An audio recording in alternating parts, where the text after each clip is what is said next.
gracias. Ahí.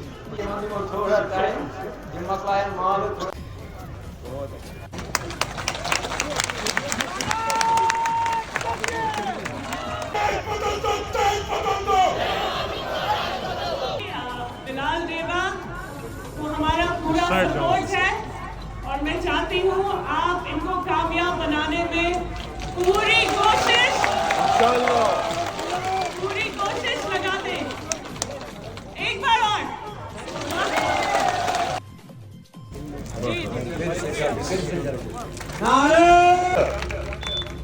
इस गसाऊ गर इस मंगाऊ वोट चेंज नावस मुझे अफसोस कि आज से 55 साल पहले जब मैं एसपी कॉलेज कश्मीर में पढ़ता था और कश्मीर यूनिवर्सिटी में पढ़ता था, तब के लीडर जो नारा देते थे आज के तब से वही नारे देते हैं। आज हमारे मुस्तकबिल का मसला है, आज हमारी जमीन ली जा रही है, आज हमारी नमाज छीनी जा रही है, आज हमारी मस्जिद छीनी जा रही है। मैं भी इसी स्टेट में रहता हूं, किसी की नमाज किसी ने नहीं छीनी, किसी की नमाज गाह नहीं छीनी, लेकिन वोट लेने के नए तरीके नहीं आए, बदलने के लिए नहीं आए। गुलाम नबी आजाद कभी ये नहीं कहेगा कि कोई तुमसे छीन रहा। अभी हम जिंदा हैं, कोई हमसे मजहब हमारा छीन नहीं सकता, कोई हमसे नमाज और हज नहीं छीन सकता।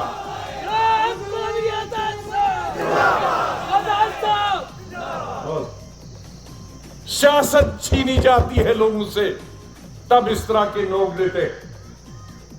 कोई नौकरी की बात नहीं करता, कोई गरीब लोगों के रोजगार की बात नहीं करता, रोटी की बात नहीं करता, उसकी सड़क की बात नहीं करता, उसके अस्पताल की बात नहीं करता, उसका स्कूल टीचर है कि नहीं उसकी बात नहीं करता।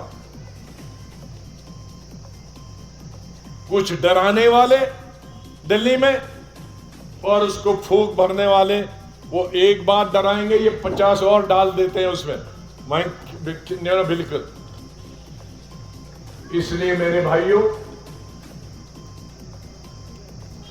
मेरे पास एक शाम को साथी आया, अनंतनाग के टूर के बाद, कहा मैं एक बुजुर्ग वकील है, कहा आपकी पार्टी के साथ नहीं है, लेकिन कहा क्या करें, काम तो सबसे ज्यादा साहब ने किया, लेकिन क्या करें। तो मैंने कहा उसको कहना, आजाद साहब ने कहा है इस प्रकिशा वही कारांदा बनने की मैं ठीक शा पकान चल का बाचा आता तेज तरह मिस दोपस ड्राइंग रूम्स में आज बेहवान दरबार का समावार में कहा वो समावार तैयार लुकन कौन कराई तब ठीक, मगर मैं क्या करूं। अथ सचु वोट गसन वोट त्रावी, अचासन प्रचार करुन, ड्राइंग रूमस में बिहित वनुन आज साहब ने बहुत अच्छा काम किया, लेकिन वोट तो उस स्लोगन वाले को ही देना पड़ेगा ना। हा? तो ये अपने आप को बेवकूफ बनाते हो। अरे काम कर लो तो बाहर निकलो, सड़क पे निकलो, अपने गांव में निकलो। बड़ी मुसीबत हमारी रियासत में यही